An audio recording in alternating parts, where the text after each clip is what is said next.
দেখুন সকালে উঠে কত সুন্দর সামনে পাহাড়টা ফুটে উঠছে। কত সুন্দর পরিবেশ, ঠান্ডা, সোয়েটার পরে আছি।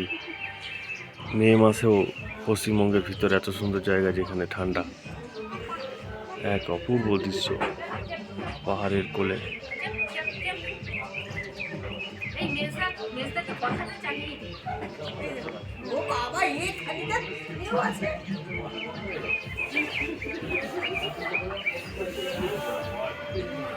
ছাড়া ছাড়া মেঘ,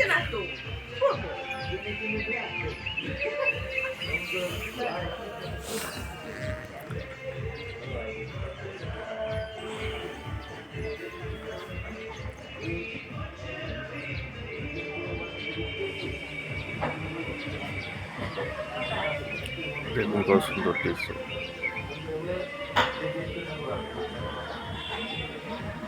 আমাদের গাড়ির নিচে দাঁড়িয়ে আছে, আমরা আজকে জলপ্রপাত দেখতে যাব একটু পরে। ব্লগ করি।